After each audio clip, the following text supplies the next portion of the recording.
अस्सलाम वालेकुम friends, welcome back to Top Smarties. Drama serial Mahnoor जिसकी आज की किस्त तो धमाका हेज थी। बहुत मज़ा आया। खास तौर पर मुनीज़ा की एक्टिंग लाजवाब थी, जिसने इस तरह के अल्फाज बोलते हुए साबित कर दिया कि सुतेलों के दिल में भी जज्बात हैं, वो भी दूसरे की तकलीफ को महसूस करते हैं। अब महविश की तकलीफ देखकर जो इनकी आंखों में आंसू आए, जो आवाज़ में दर्द था, वाकई कमाल का था। दूसरी तरफ यहाँ पर दिलावर साहिब और आसिया की मुलाकात भी हो गई। मालूम पड़ गया आसिया को कि महविश उसकी बेटी है और दिलावर साहिब पर यह हकीकत आया हो गई कि महानूर उन्हीं की ही बेटी है।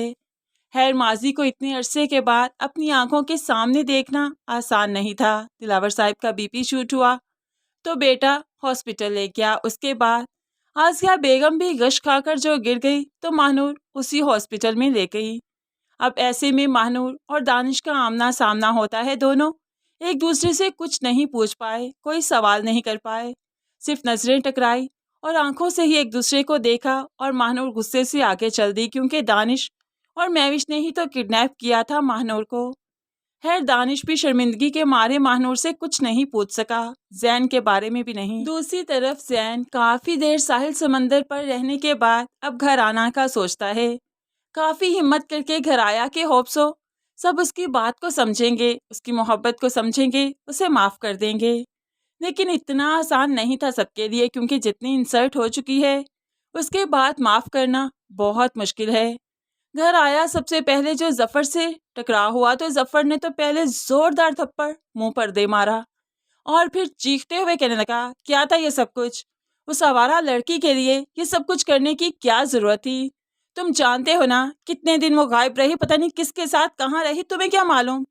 तो ऐसे में जैन कहने लगा, मुझे कहिए जो भी कहिए, लेकिन महानूर के बारे में एक लफ्ज नहीं सुनूंगा, वो तो कुछ भी नहीं जानती इस बारे में। ये जो किया मैंने किया अपनी मोहब्बत की वजह से। तो जफर चीखते हुए कहने लगा, वो जलील करी है तुम्हें बदनाम तो कर ही चुकी है, अब तुम्हें तबाह भी कर रही है। तो जैन भी चीखते हुए कहने लगा, हाँ तो तबाह होने दीजिए ना, मुझे तबाह कर रही है तो ऐसी तबाही मैं खुशी से कबूल करूंगा। अब यहाँ पर जफर ने जो इस कदर इंतहा देखी जैन की तो रह नहीं पाया।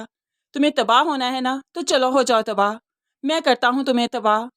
अब जोरदार धक्के देते हुए भाई को निकालने लगा घर से। जफर तो यही चाहता है कि जैन घर से निकल जाए ताकि सारा बिजनेस उसके पास आ जाए और यहाँ पर कोई और वारिस ना हो। खैर, जफर की हकीकत आगे चलकर सामने आएगी। अभी जफर जैन को धक्के देकर बाहर निकाल ही रहा था कि अचानक से कुछ टूटने की आवाजें आई।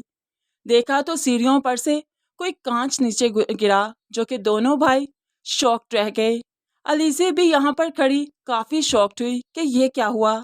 थोड़ी देर के बाद मदीहा बेगम खुद को अजियत देने के लिए, जैन को अजियत देने के लिए उसी कांच पर से सीढ़ियों पर से नीचे चलते हुए आ रही है और ये मंजर जैन के लिए बहुत अजियतनाक है।